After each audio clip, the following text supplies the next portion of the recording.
आरोपी की तस्वीर सामने आ चुकी है। 2:33 रात का ये वक्त जब उसकी तस्वीरें छठे मंजिल के लगे सीसीटीवी कैमरे में कैद की गई हैं। लेकिन सबसे बड़ा सवाल यह है कि सैफ अली खान पर चाकुओं से हमला किए जाने के बावजूद ये शख्स वहां से फरार होता है और उस समय तत्काल उसको पकड़ने की कोशिश क्यों नहीं की जाती है। आप देखिए ये तस्वीरें गौर से देखिएगा। 2:33 का ये वीडियो जो सीसीटीवी कैमरे में कैद हुआ है, इन तस्वीरों को देखकर यह सवाल पूछा जा रहा है, सैफ अली खान के घर में घुसकर वो मेड से पहले झगड़ा करता है। सैफ अली खान वहां पर आते हैं बीच बचाव करने, ये उनके ऊपर चाकुओं से हमला कर देता है। उसके बाद वो बुरी तरह से जख्मी हो जाते हैं, फिर ये शख्स फरार हो जाता है। लेकिन यहां पर जो वीडियो आप देख रहे हैं इसमें कम से कम अभी हाथापाई और इसको कहीं चोट लगी है। अभी तक के इन फुटेज के आधार पर ऐसा नहीं लग रहा है। दूसरा सवाल ये आराम से फरार होता है, इसको रोकने की कोशिशें क्यों नहीं की जाती, उसी समय तत्काल फोन क्यों नहीं जाता है, कई ऐसे सवाल हैं। गणेश, कुछ और तस्वीरें आ गई हैं क्या आपके पास? गणेश जी बिल्कुल, वो सीसीटीवी फुटेज है जो मैं अपने ऑफिस तक भेजने की कोशिश कर रहा हूँ, यहाँ डाउनलोड हो नहीं रहा है। कोई नहीं, आप तो देख इसमें कर भी इसकी एग्जिट मूवमेंट दिख रही है जाते हुए। देखिए इस सीसीटीवी में वो छलांग लगाते हुए दिख रहा है और यहाँ से बाहर जाते हुए दिख रहा है। वो सीसीटीवी फुटेज उसी स्टेयरकेस का है जो सीसीटीवी फुटेज जो हम तस्वीरें दिखा रहे हैं, उसी का सीसीटीवी फुटेज यहाँ पर मैं आपसे साझा करने की कोशिश कर रहा हूँ। क्या आप कैमरे पर दिखा सकते हैं? अगर कैमरे से कोशिश कर लें गणेश अपने मोबाइल से। चित्रा डाउनलोड नहीं हो पा रहा है, वही मैं कोशिश कर रहा हूँ यहाँ पर डाउनलोड करने की। ठीक है, आप डाउनलोड करने की कोशिश करें। तब तक इन तस्वीरों के बारे में जल्दी से मैं दर्शकों को जानकारी दे दूं। आप देखिए ये शख्स 2:33 का 6वें फ्लोर का ये वीडियो है। इस वक्त आप देख पा रहे हैं रात के वक्त का ये शख्स जब भागने की कोशिश कर रहा था, सीसीटीवी कैमरे पर भी इसकी नजर जाती है। आप देखिए कितना शातिर है, हिस्ट्री शीटर ये हो सकता है। मुंबई पुलिस इस तरह की आशंका जाहिर कर रही है। लेकिन सबसे बड़ा सवाल ये, हमला करने के बाद ये आराम से सीढ़ियों से नीचे उतरता है, उस समय इन्फॉर्म क्यों नहीं किया गया? तत्काल जो इतनी हाई प्रोफाइल ये हाई राइज सोसाइटी है, वहां पर सुरक्षा गार्ड्स ने इसको पकड़ने की कोशिश क्यों नहीं की गई?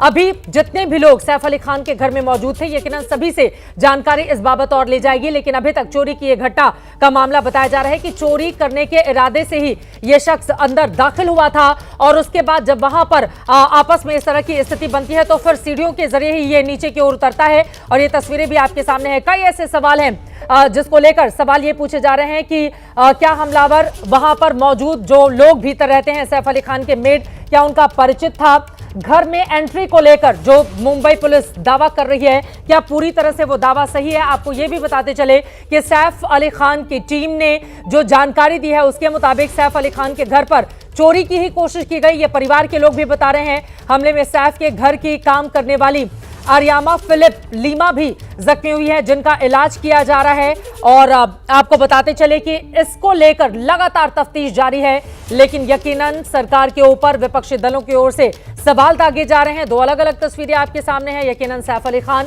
उनके पूरे परिवार के लिए ये जो वक्त है वो काफी कठिन समय है। हालांकि पूरी तरह से खतरे से बाहर सैफ अली खान इस वक्त बताए जा रहे हैं। डॉक्टर्स लगातार उनकी स्थिति पर नजर बनाए हुए हैं। लेकिन आखिर ये चोर है कौन, इसका नाम क्या है, आराम से घर के भीतर दाखिल कैसे होता है, फिर आराम से बाहर कैसे चला जाता है? इतनी बड़ी और हाई राइज महंगी सोसाइटी में वहां पर सुरक्षा के इतने बड़े इंतजामात होते हैं, परिंदा भी पर न मार सके इस तरह की स्थिति होती है। वहां पर ये हमला करने के बाद फरार हो जाता है। गणेश ठाकुर लगातार हमारे साथ जुड़े हुए हैं। गणेश, मृत्युंजय इस वक्त जुड़ चुके हैं। मृत्युंजय, क्या और जानकारी मिल रही है? मृत्युंजय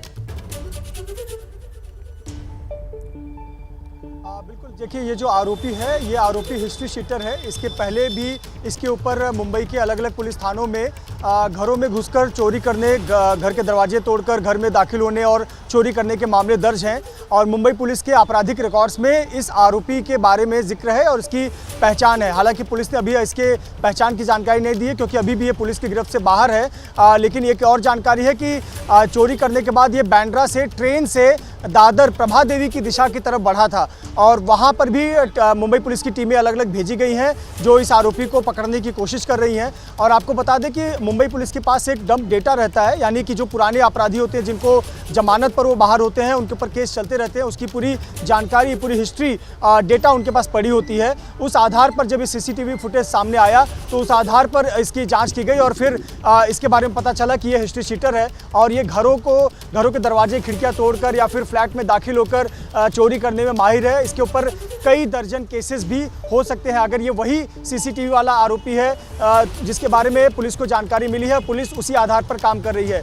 तो ये जानकारी है और ये भी जानकारी सामने आई है कि आमतौर पर जो इस प्रकार के हिस्ट्री शीटर होते हैं वो अपने आप को बचाने के लिए हमेशा ब्लेड या शार्प ऑब्जेक्ट जैसी कोई चीज़ें अपने पास रखे होते हैं।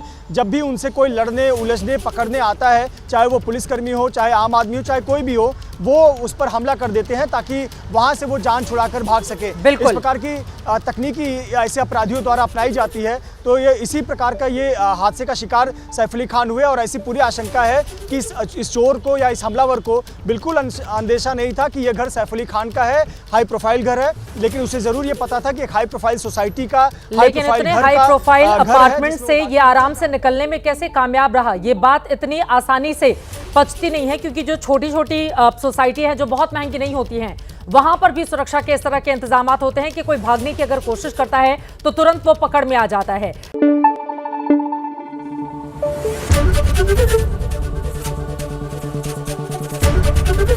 एबीपी न्यूज आपको रखे आगे।